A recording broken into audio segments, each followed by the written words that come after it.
नाजरीन, तमाम नाजरीन जहाँ जहाँ भी पीटीवी की ट्रांसमिशन देखी जा रही है उनको हमारी तरफ से, पीटीवी की तरफ से अस्सलाम वालेकुम।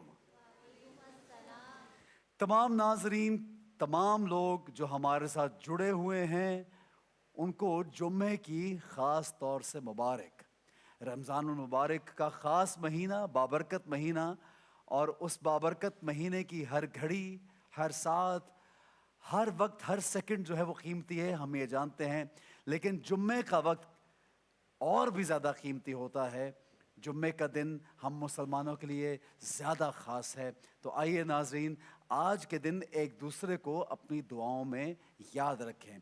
जुम्मा के दिन के बारे में आप सल्लल्लाहु अलैहि वसल्लम की एक हदीस मुझे याद आती है जिसका मफ़हूम कुछ हुआ, क्योंकि आपने इतनी इस दिन की ख़ासियत बयान की कि एक यहूदी कहने लगा कि अगर हमें मालूम हो जाता कि जुम्मे के दिन की इतनी ख़ासियत है दीन में, इतना अहम दिन है, इतना बड़ा दिन है, तो हम हर जुम्मे को ईद मनाते। उसके साथ साथ नाज़रीन गिरामी, आप जानते हैं कि हम दरूद व सलाम भेजते हैं। यकीनन ज़िंदगी का हिस्सा हमारे हर सांस के साथ आका सल्लल्लाहु अलैहि वसल्लम पे दरूद व सलाम जारी रहना चाहिए। लेकिन जुम्मे का वो ख़ास दिन जब कहा यह जाता है कि आप सल्लल्लाहु अलैहि वसल्लम, आपका भेजा हुआ दरूद व सलाम, हमारा भेजा हुआ सलाम खुद सुनते हैं, फरिश्ते आपका नाम लेकर के आका को वो दरूद व सलाम पहुंचाते हैं। तो आइए इस यकीन और एतकाद के साथ कि आप सल्लल्लाहु अलैहि वसल्लम आज हमारा सलाम सुनेंगे और हमें जवाब भी देंगे, तो पूरा दिन इस काम में मसरूफ़ रहिए कि हम आप सल्लल्लाहु अलैहि वसल्लम पर दरूद व सलाम भेजें। उसके अलावा नाज़रीन गिरामी, ये भी कहा जाता है कि जुम्मे के दिन आप देखिए कि सोने के कलम से और चांदी के वर्क पर जो जो दरूद व सलाम भेजता है उसका सलाम और उसका नाम भी लिखा जाता है। और क़यामत के रोज़ ये दरूद व सलाम किस तरह से काम आएगा।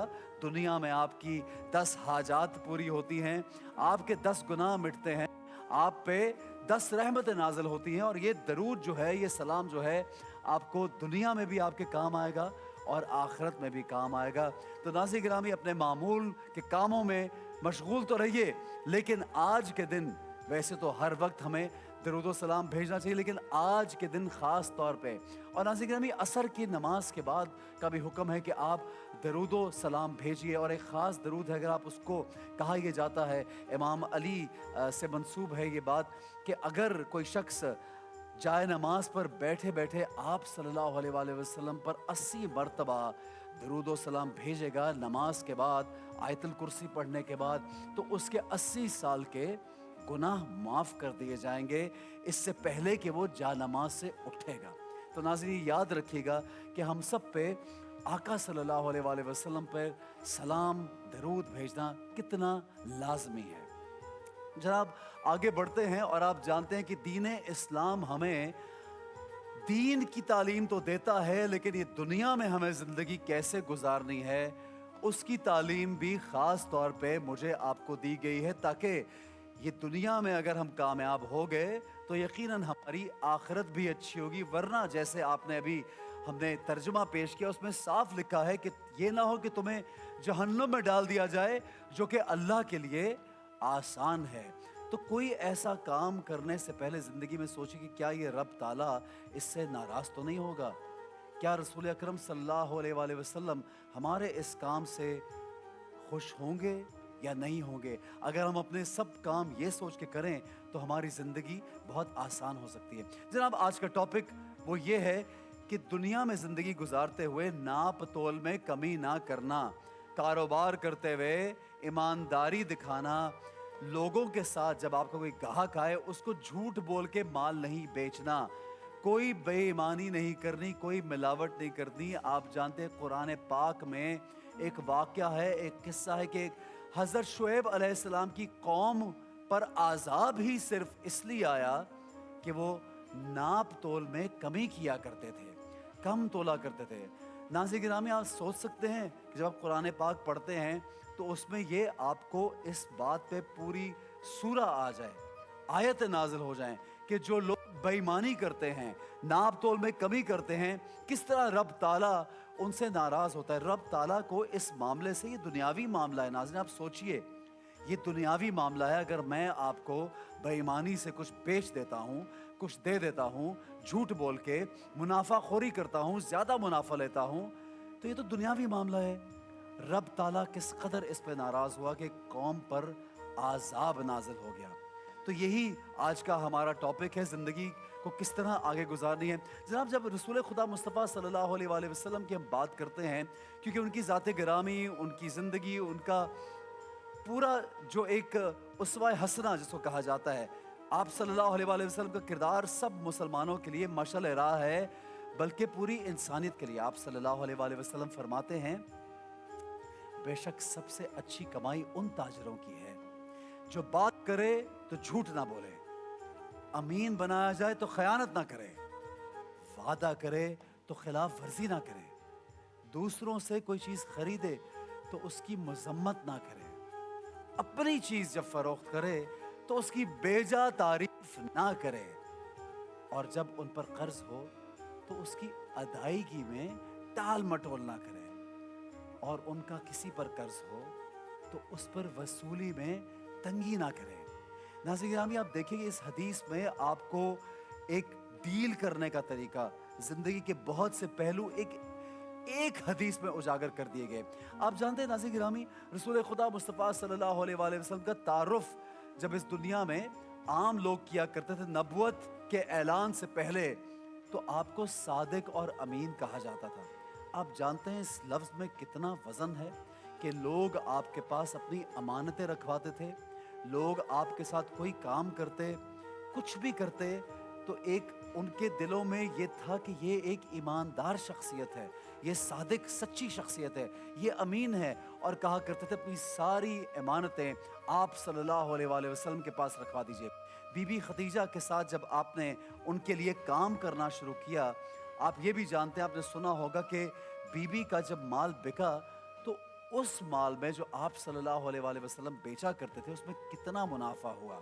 بے شک آپ صلی اللہ علیہ وآلہ وسلم کی حکمت, اللہ کی برکت, آپ صلی اللہ علیہ وآلہ وسلم کا طریقہ شامل تھا, لیکن اس کے ساتھ ساتھ ایک دنیاوی پہلو بھی ہے. اگر اس کو ہم اجاگر کریں تو وہ یہ تھا ناظرین گرامی کہ آپ صلی اللہ علیہ وآلہ وسلم نے منافع خوری نہیں کی.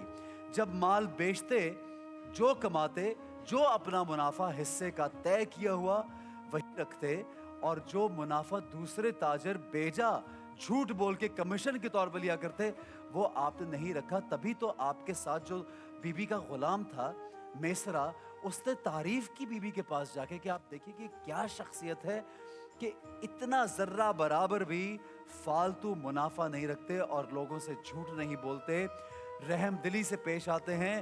یہاں تک کہ اگر سامان میں کوئی نقص ہو, کوئی کمی بیشی ہو, تو اس کے بارے میں بتا کر کے پہلے سے تو اس کو بیچا کرتے ہیں اور اس کی قیمت بھی کم کرتے ہیں. تبھی ناظرین گرامی ایک دنیاوی پہلو سے, برکت کے علاوہ جو دنیاوی پہلو ہے کہ اتنا منافع کیسے ہوا, تو یہ وجہ تھی منافع کی کہ بیجا کمیشن نہیں رکھا.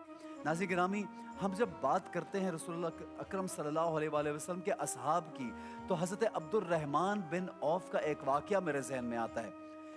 جناب, جب آپ صلی اللہ علیہ وآلہ وسلم آپ کے ساتھیوں نے مکہ سے مدینہ ہجرت کی, تو آپ دیکھیے کہ اخوت اور بھائی چارے کا معاملہ طے کیا, کسی نہ کسی کو ایک دوسرے کے ساتھ جوڑ دیا, انصار اور مہاجرین کو. جیسا کہ آپ جانتے ہیں کہ آپ صلی اللہ علیہ وآلہ وسلم نے امام علی کو اپنے ساتھ جوڑا کہ تم میرے ساتھ ہو. اسی طرح ہر صحابی کا, جو کہ جید صحابی اور جو بہت بڑے بڑے صحابی تھے, سب کا معاملہ آپس میں جوڑا. کوئی کسی کے گھر رہ رہا تھا, کوئی کسی کے ساتھ بار پر جا رہا تھا, کوئی کسی کے ساتھ کھانا کھا رہا تھا, کسی کے رہنے کا بندوبست ہوا, آرام کرنے کا, تو ایک دوسرے کے ساتھ معاملہ دیا. یہ بھی ہم سب کے لیے سبق ہے کہ کس طرح ایک دوسرے کا خیال کرنا ہے. تو جناب حضرت عبد الرحمن جو ہیں, ان کو جن صحابی کے ساتھ جوڑا گیا, حضرت سعد کے ساتھ ان کو جوڑا گیا. تو جناب حضرت سعد نے یہ کہا کہ میں آپ کو اپنا آدھا مال پیش کرتا ہوں. حضرت عبد الرحمن, آپ میرا آدھا مال رکھ لیجئے تاکہ آپ اپنا گزر بسر کیجئے اور زندگی کا آغاز کیجئے. حضرت عبد الرحمن نے منع فرمایا اور انہوں نے کہا کہ تم صرف مجھے مدینہ کے بازار کا راستہ دکھاؤ. آپ یقین کیجئے ناظرین گرامی, یہ خودداری اور یہ طریقہ جو ہے یہ رسول اکرم سے سیکھا ہوا کہ محنت کرو, خوددار رہو, ایماندار رہو, लोगों को धोखा मत दो, झूठ मत बोलो। ये इस तमाम तरबियत जो है आप सल्लल्लाहु अलैहि वसल्लम की दी हुई। आप कुछ ही दिनों में आपने जब तिजारत की तो आप मदीना के बड़े ताजरों में आपका शुमार होने लगा और कामयाब तरीन हुए और ढेरों ढेर मालो दौलत कमाने लगे और फिर अपने माल से गरीबों, यतीमों, मसाकीन पर खर्च किया करते थे। ये वही सहाबी हैं हज़रत अब्दुर्रहमान, इनका नाम अशरा मुबशरा में शामिल है। नाज़िरीन गिरामी, इसी तरह आगे बढ़ते चले जाइए। इमाम अबू हनीफ़ा का भी वाक़या कुछ ऐसा है कि किस तरह ईमानदारी से तिजारत किया करते थे। और यही वजह है नाज़िरीन गिरामी कि हम जब इन हस्तियों के बारे में पढ़ते हैं, सुनते हैं, तो हम सोचते हैं कि आज के इस ज़िंदगी में, आज के इस दौर में क्या हम उन चीज़ों पे अमल करते हैं जिन पे हमें हुक्म है। आप सल्लल्लाहु अलैहि वसल्लम का हुक्म फरमाया, जिन पे हुक्म किया कि ईमानदारी से चलो, कारोबार में बेजा मुनाफा मत करो, झूठ मत बोलो, ज़्यादा मुनाफा मत लो, मुनाफा खोरी मत करो। तो क्या हमारे बाज़ारों में, हमारे कारोबार में, हमारी ज़िंदगी के मामूल में क्या ये चीज़ें शामिल हैं? यही देखना है जनाब। आगे बढ़ेंगे जनाब। अपनी को होस्ट को यहाँ पे बुलाना